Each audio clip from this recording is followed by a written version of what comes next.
కుజదోషం. మ్యారేజ్ అనగానే ఫస్ట్ కుజదోషం పక్కా తెలుస్తుంది. వన్ ఆఫ్ ద మనం చాలా భయపడే ఒక దోషాల్లో ఇది కూడా ఒక ఇంపార్టెంట్ దోషమే, కుజదోషం కదా. ఇది వరకు కాలసర్పదోషం, ఇప్పుడు కుజదోషం గురించి చెప్పుకుందాం. సో బేసికల్గా కుజదోషము అని జాతకంలో చూసేటప్పుడు సింపుల్గా చెప్పాలంటే కుజుడు ఒక హైలీ ఎనర్జెటిక్ ప్లాంట్ అనమాట.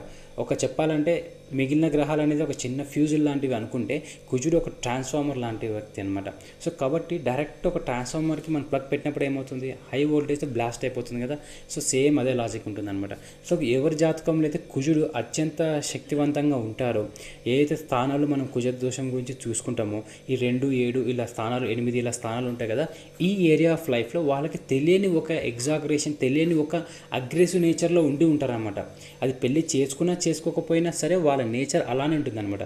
సో కాబట్టి వాళ్ళకి కుజదోషం ఉంది అని చెప్పేసి మనం బై డిఫాల్ట్గా అనుకుంటాం.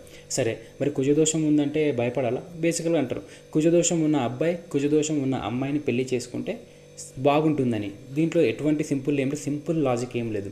హై వోల్టేజ్గా సరిపోతుంది.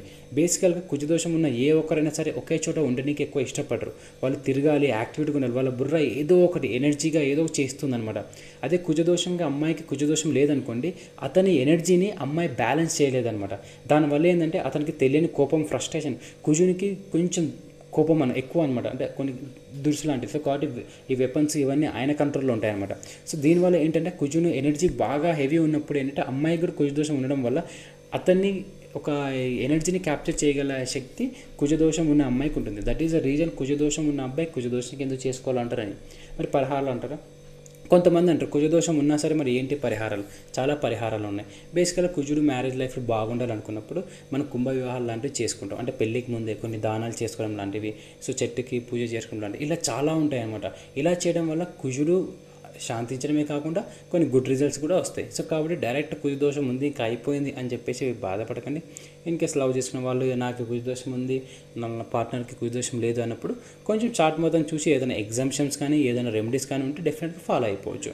సో మరో వీడియోతో మళ్ళీ కలుద్దాం. బాయ్. సీ.